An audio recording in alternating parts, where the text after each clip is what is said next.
Assalamualaikum warahmatullahi taala wabarakatuh. Alhamdulillah. Alhamdulillahillazi hadana li hadza wa ma kunna linahtadiya laula an hadanallah. Wassalatu wassalamu ala Rasulillah wa ala alihi wa sahbihi wa man wala. Syukur kepada Allah Subhanahu wa taala kerana kita telah selamat menjalani ibadah berpuasa. Dan kita sekarang berada di bulan Syawal, bulan kemenangan. Kita baru saja keluar daripada kem latihan, iaitu Madrasah Ramadan.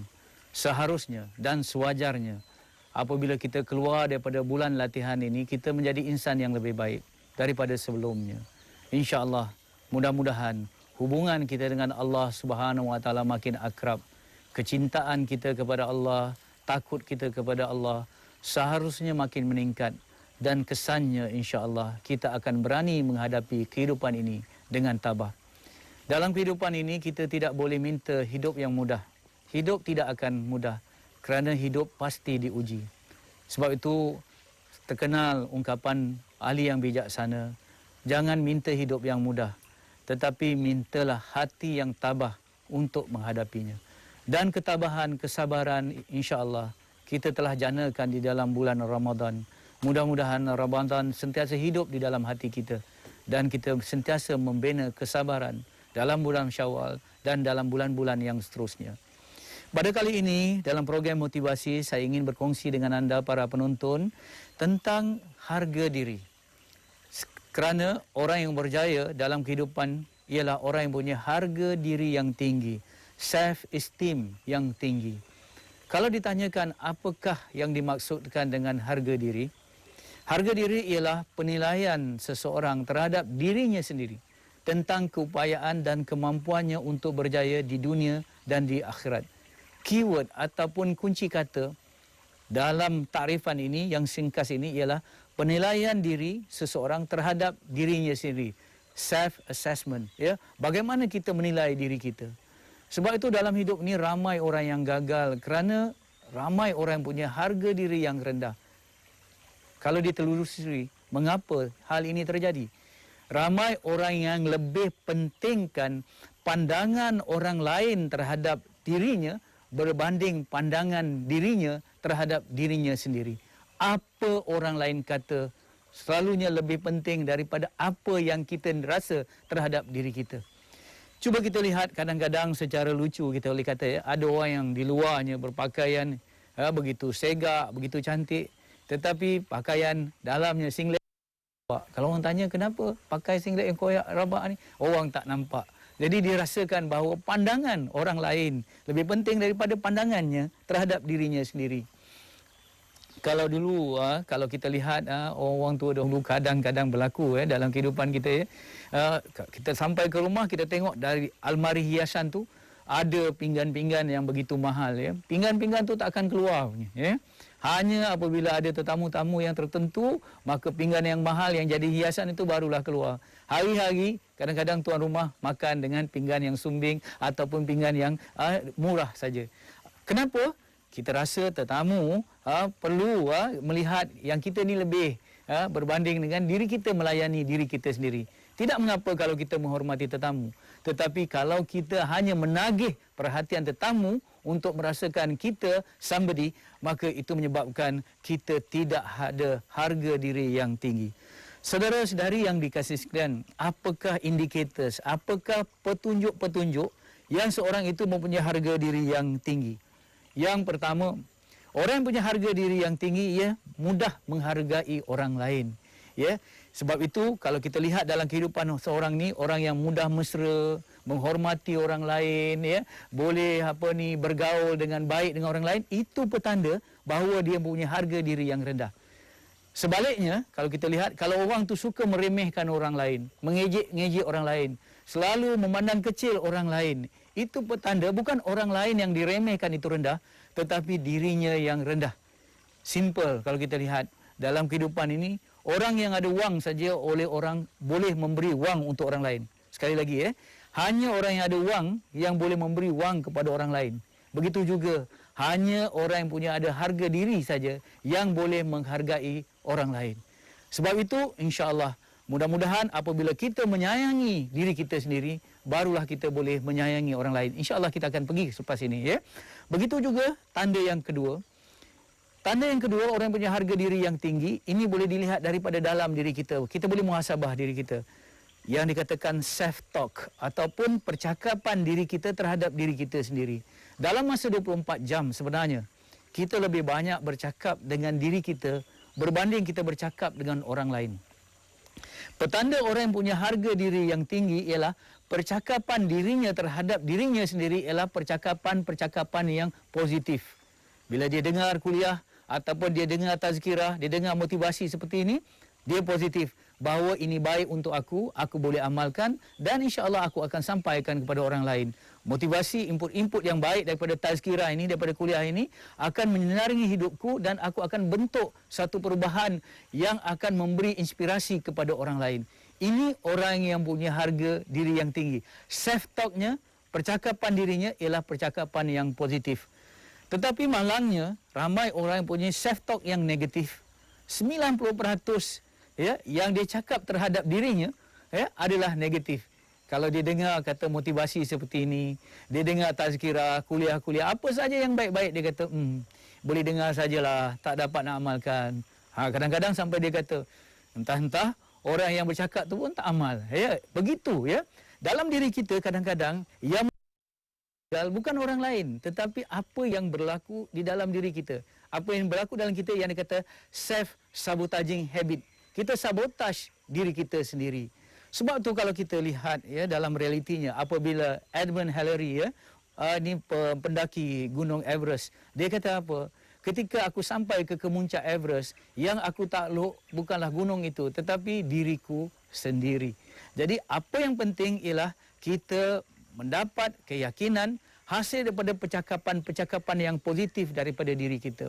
Sebab itu solat, kalau kita lihat, ialah satu percakapan kita kepada Allah Subhanahu Wa Taala yang perlu diperdengarkan ke telinga sendiri kita sebagai satu self-talk yang positif. Bahawa kita hamba Allah, yang kita minta pengampunannya, kita minta kekuatannya, kita minta sihat, kita minta hidayah dan sebagainya. Dan insya-Allah self-talk ini akan membentuk diri kita. Jadi, jangan sabotaj diri anda sendiri. InsyaAllah kita akan bersama-sama lagi untuk menjelaskan apa yang dimaksudkan harga diri dan kepentingannya dalam kehidupan selepas ini. Alhamdulillah, syukur kepada Allah Subhanahu Wa Taala kerana kita diizinkan berinteraksi dan berkomunikasi lagi dalam program Motivasi Pagi ini. Saya telah katakan sebentar tadi bahawa orang yang punya harga diri yang rendah, dia telah mensabotaj dirinya sendiri. Kegagalan itu bermula di dalam diri kita sendiri. Sebab itu kita kena menakluki diri kita sendiri. Kita kena bertanding dengan diri kita sendiri. What happened in you is more important than what happened to you. Apa yang berlaku di dalam diri kita sebenarnya lebih penting daripada apa yang berlaku di luar diri kita. Ya, sebab itu kita kena hapuskan self-sabotaging habit ini. Kalau dibiarkan self-sabotaging habit ini akan menyebabkan kita menjadi apa yang dikatakan dalam buku-buku psikologi yang dikatakan kita akan bertukar menjadi manusia yang penuh dengan racun, toxic people ya. Kita menjadi beracun ya. Apa yang kita rasa negatif, apa yang kita pandang negatif, apa yang kita cakap akan memberi negatif kepada orang lain. Mula-mula kita sabotaj diri kita. Kemudian akhirnya kita jadi toxic people dan kita boleh mampu pula mensabotaj orang lain. Contohnya dalam kuliah. Kita kata, dengar tak tadi? Ini tak baik ni, ini macam-macam. Kita menghasut, kita boleh mengumpat, kita boleh menfitnah. Hasil daripada negatif yang di dalam ini akhirnya membawa keluar diri kita.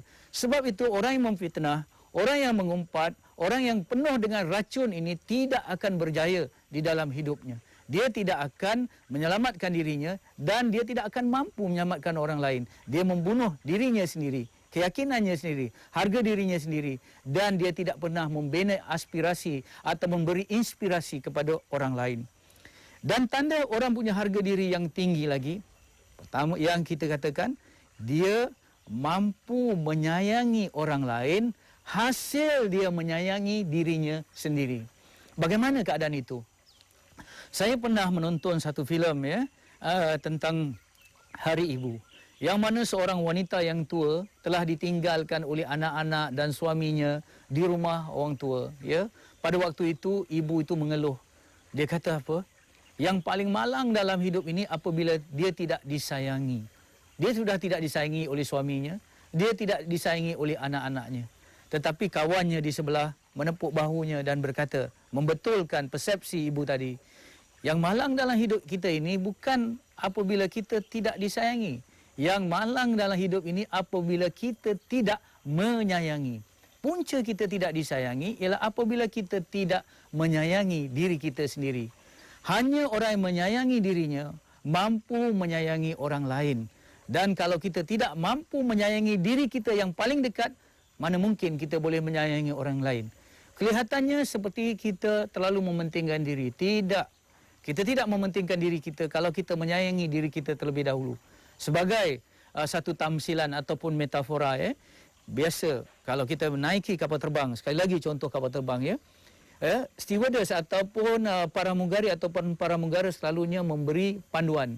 Kalau oksigen di dalam kapal terbang itu berkurangan, akan keluar corong yang berwarna kuning itu. Arahannya ialah kita perlu bernapas dahulu, barulah kita membantu orang di sebelah kita, anak kita ke yang masih kecil untuk bernapas. Kita, walaupun kita sayang anak kita, kita sanggup mati untuk mereka, untuk dia. Tetapi aturannya ialah kita kena ambil corong oksigen itu, kita bernapas dahulu, baru kita bantu orang lain bernapas. Apa maksudnya? Orang yang hidup saja boleh memberi kehidupan. Orang yang selamat saja yang mampu menyelamatkan. Orang yang menyayangi dirinya, barulah boleh menyayangi orang lain. Sebab itu kita menegur diri kita dan kaum ibu kadang-kadang yang terlalu sayang anaknya. Jaga anaknya. Kadang-kadang sampai mengabaikan kesihatan dirinya sendiri. Kita kena jaga kesihatan diri kita. Walaupun kita sayang anak-anak kita, tetapi sayangi diri kita sendiri. Bukan kerana kita sayangi diri kita mementingkan diri, tidak. Kita menyayangi diri kita untuk menyayangi orang lain. Saya terdengar kata-kata daripada pakar-pakar motivasi. Apa dia kata? Orang yang tidak menjaga kesihatan, artinya orang itu mementingkan diri sendiri. Kenapa? Kalau dia sudah tidak sihat, maka orang lain yang akan jaga dia. Tetapi kalau dia sihat, dia boleh menjaga orang lain. Jadi artinya kita kena menyayangi diri kita. Saudara-saudari yang dikasihi sekalian, bagaimana kita nak menyayangi diri kita?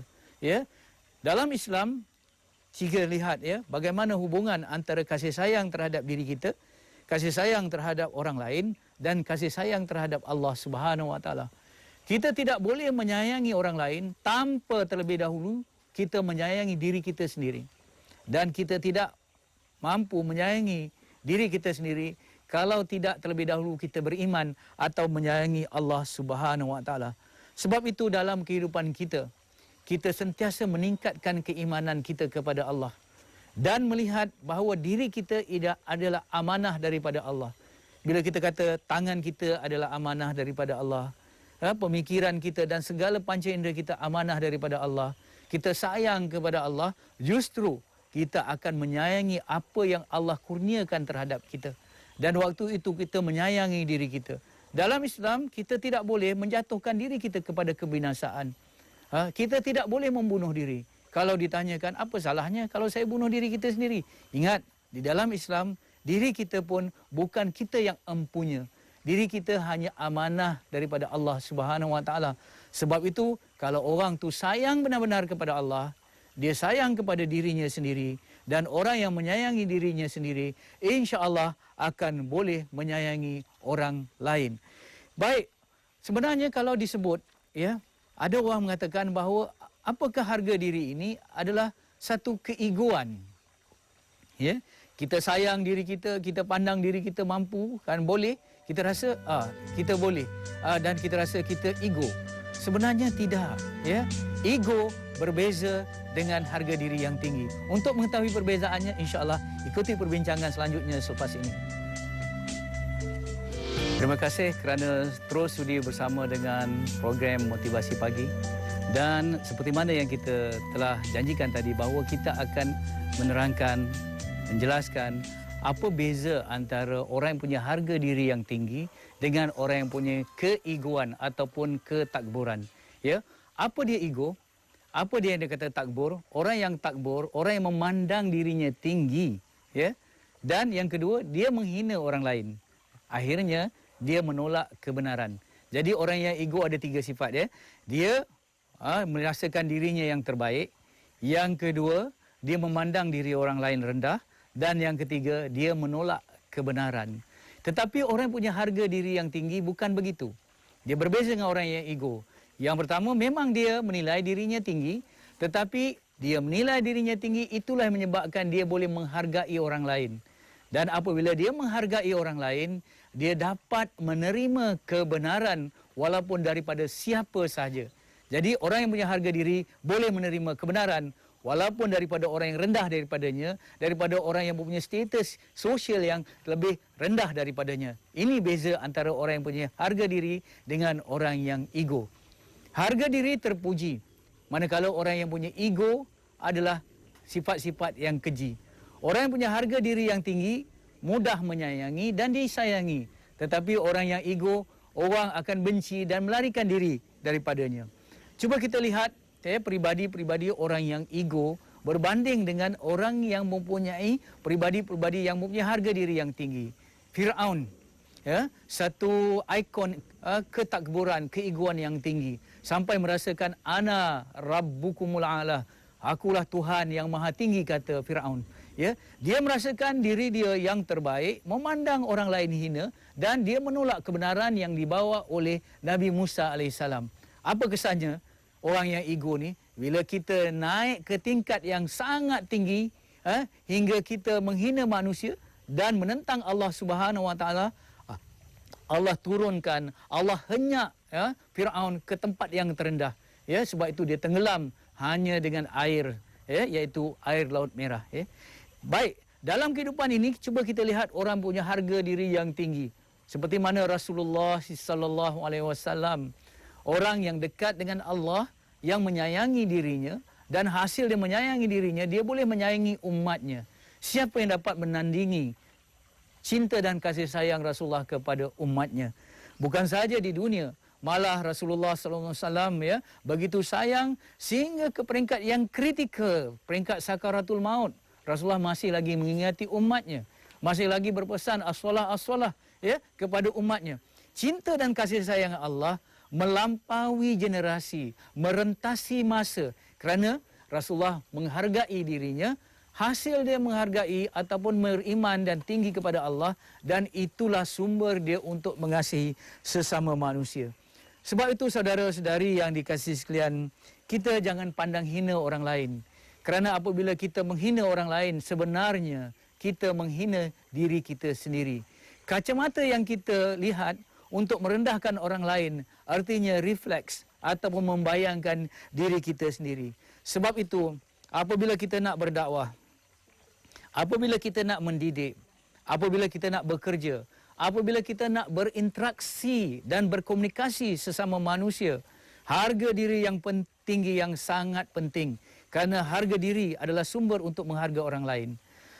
Saudara-saudari yang dikasihi sekalian, ramai orang dalam hidup ini kadang-kadang terlalu memikirkan penghargaan orang lain. Sebab kadang-kadang dalam satu majlis, kalau kata-kata aluan tidak menyebut pangkal gelarannya, datuk ke, yang mulia ke, atau yang sebagainya, dia terasa diri dia diremehkan. Sebab itu kadang-kadang dia rasa diri dia rendah kerana dia tidak dihargai. Saudara-saudari yang dikasihi sekalian, sebenarnya jangan bimbang kalau kita tidak dihargai. Tetapi bimbanglah kalau benar-benar kita tidak berharga. Jadi kita tahu diri kita bagaimana. Sebab itu kalaupun ada berbagai tanggapan manusia terhadap kita, pandangan-pandangan negatif terhadap kita, tetapi kita tidak akan terkesan dengan pandangan negatif itu. Kerana apa? Di dalam diri kita, kita tahu kita siapa. Ya? Sebab tu saya ingin mengungkapkan bagaimana sikap seorang ahli sufi, iaitu seorang yang rapat dengan Allah Subhanahu Wa Taala. Apabila ada orang memberitahu kepada ahli sufi ini, ada orang yang mengatakan keburukan-keburukan kamu, ada orang yang menyebarkan tentang perkara-perkara negatif terhadap kamu, apa kata ahli sufi ini? Kalau apa yang dikatakan itu benar, berlaku terhadapku, perkara-perkara yang negatif, apa yang dikatakan terhadap aku itu, keburukan-keburukan itu benar-benar berlaku pada diriku, maka mudah-mudahan Allah ampunkan dosaku dan aku akan bertaubat untuk memperbaiki diriku. Tapi sekiranya apa yang dikatakan itu tidak benar, apa yang dikatakan itu adalah salah, suatu yang negatif itu tidak berlaku pada diriku, maka mudah-mudahan Allah Subhanahu Wa Taala akan ampun dirinya. Lihat jiwa besar yang ada pada orang yang punya harga diri yang tinggi. Kalau orang kata keburukan pada dia, kalau dia tak ada rasa keburukan tu, mudah-mudahan Allah ampunkan orang yang mengatakan terhadapnya. Kalau diri rasakan bahawa apa yang orang katakan itu benar-benar berlaku dalam dirinya, dia rasa mudah-mudahan Allah ampunkan, dia akan membaiki dirinya sendiri. Sebab itu saudara-saudari yang dikasihi sekalian, harga diri yang tinggi inilah penting untuk kita menghadapi kritikan yang tidak adil. Dalam hidup kita akan menghadapi kritikan. Bagaimana hebat, bagaimana unggul sekalipun, kita akan dikritik oleh musuh-musuh kita, oleh orang yang tak suka pada kita. Kadang-kadang orang terlalu terkesan dengan satu kritikan, sehingga kritikan menyebabkan dia down ataupun dia tersungkur, dia berhenti daripada perjalanan menuju kejayaan. Apa yang orang lain kata tu sangat menghiris dirinya. Jadi artinya waktu itu hidupnya dikawal bukan dari dalam keluar, tetapi hidupnya dikawal oleh sesuatu yang luar ke dalam. Saudara-saudari yang dikasihi sekalian, hendak kita lah sedar, dan hanya orang punya harga diri yang tinggi saja boleh menyedari bahawa kritikan yang tidak adil, saya tegaskan, adalah pujian secara tidak resmi. Sebenarnya kalau orang kritik-kritik kita di luar kebenaran, sebenarnya itu orang memuji kita secara tak resmi. Apa kata pepatah Inggeris? Tidak ada orang yang menendang anjing yang telah mati. Anjing yang telah mati, dia tidak ada harga. Maka tidak ada orang tendang lagi. Artinya apa? Kalau kita masih berharga, orang tetap akan mengata kita. Orang akan tetap mengatakan ini. Artinya kita sedang menuju ke arah kebaikan. Kita sedang menuju ke arah kemajuan. Sebab itu musuh-musuh kita akan sentiasa mencerca kita, akan secara mengkritik kita secara tidak adil. Kerana apa? Kita masih ada sesuatu untuk diberikan. Tetapi kalau senyap saja, ataupun tidak ada apa-apa yang itu kita bertanda bahawa kita tidak ada apa-apa untuk diberikan. Ingat, tidak ada orang yang menendang anjing yang telah mati. InsyaAllah, selagi kita hidup, kita mulia, dan selagi itu kita akan mendapat kritikan, dan kritikan yang tidak adil tidak akan memberi bekas terhadap diri kita kalau kita mempunyai harga yang tinggi, harga diri yang tinggi, hasil keimanan kita kepada Allah dan hasil kasih sayang kita sesama manusia. Mudah-mudahan kita sama-sama dapat berinteraksi dan sama-sama kita berkongsi dalam Facebook Motivasi Pagi 2012 supaya ilmu-ilmu ataupun input-input yang kita dapat kita cernakan dengan lebih mendalam dan lebih jelas. InsyaAllah. Assalamualaikum warahmatullahi taala wabarakatuh.